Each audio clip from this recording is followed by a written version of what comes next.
ഞാന് നമ്മുടെ ദേവരാജ മാഷിയുടെ മകളൊക്കെ മസ്കറ്റിലായിരുന്നു. അപ്പൊ അവരെ എനിക്ക് നല്ലോണം പരിചയമുണ്ട്. ഞാൻ വെച്ചാൽ കൊച്ചുകുട്ടി ഓടി നടന്ന ഞങ്ങളൊക്കെ ഒരുമിച്ച് പാട്ടൊക്കെ പാടി അന്താക്ഷരിയൊക്കെ കളിക്കും, കോമ്പറ്റീഷനൊക്കെ പങ്കെടുക്കും, അങ്ങനെയൊക്കെ ഉണ്ട്, ഒരു പരിചയമുണ്ട്. അപ്പൊ ഈ അടുത്ത് ദേവരാജ മാഷിന്റെ ഒരു പ്രോഗ്രാം നടന്നു ചെന്നൈയിൽ. അപ്പൊ അന്ന് ആ ഷർമിള ആന്റി അവര് നാട്ടിൽ വന്നു, പിന്നെ മാഷിയുടെ ഭാര്യയുണ്ട്, എല്ലാരും ഉണ്ട്. അപ്പം ആ സമയത്ത് ഞാനിങ്ങനെ സംസാരിക്കുമ്പോൾ ഞാൻ പറഞ്ഞു, സത്യം പറഞ്ഞ ആന്റി എനിക്ക് അന്ന് മാഷിയുടെ ഒരു മാഷ് എന്ന് പറയുന്നത് ദേവരാജ മാഷ്, അന്ന് ഇതൊക്കെ ചെറിയ പിള്ളേരല്ലേ നമ്മൾ അന്നൊക്കെ പറയും എനിക്കറിയാം മോളെ, എനിക്കറിയാം, അത് കൊച്ചു പിള്ളേർക്കൊക്കെ അത്രയൊന്നും അറിയില്ലല്ലോ.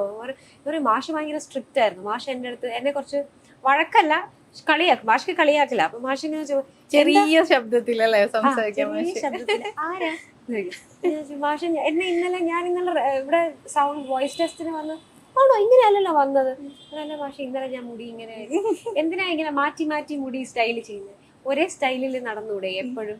അപ്പൊ എനിക്ക് അന്ന് ഫസ്റ്റ് ടൈം ഞാൻ ബുക്ക് എടുത്തിട്ടില്ല, പെൻ എടുത്തിട്ടില്ല, ഒന്നും എടുത്തില്ല. ബുക്ക്, പെന്ന്, മറ്റേ വാക്ക്മാൻ ഇല്ലേ പഴയ, റെക്കോർഡ് ചെയ്തിട്ട് അതെടുക്കുക, ഇതെല്ലാം എടുത്ത് പോയിട്ട് വാന്ന് പറഞ്ഞു. ഞാൻ പോയി ഇതെല്ലാം എടുത്തിട്ട് തിരിച്ചു വന്നു.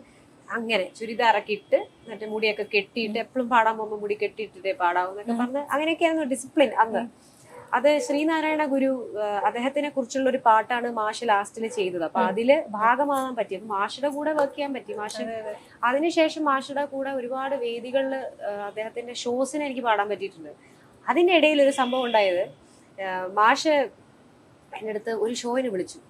അപ്പൊ ഇതെല്ലാം ഡീൽ ചെയ്യുന്ന അമ്മയാണ്, കാരണം എനിക്ക് ഇതൊന്നും അറിഞ്ഞൂടാ.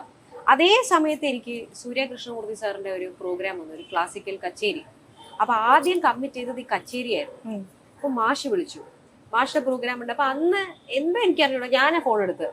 അപ്പൊ എടുത്ത് ആരാ, മാഷാണ്.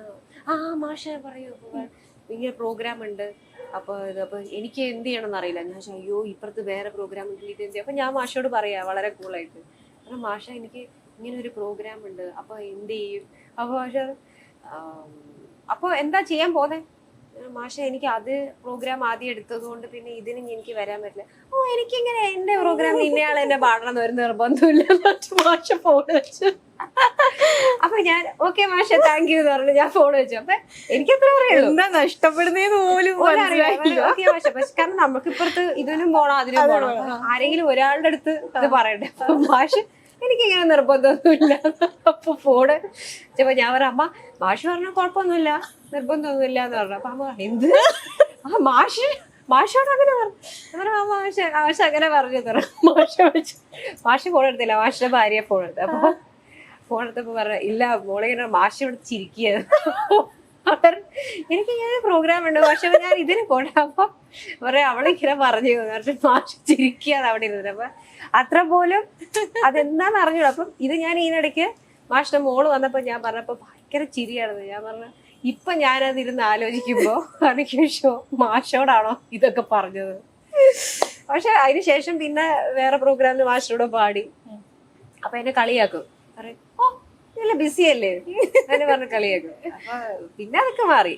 ആ ഒരു മുത്തശ്ശൻ ആ ഒരു റേഞ്ചിലേക്കല്ലേ പോകുന്നത്. നമ്മള് വേറെ തന്നെ ഒരു ജനറേഷൻ ആയില്ലേ.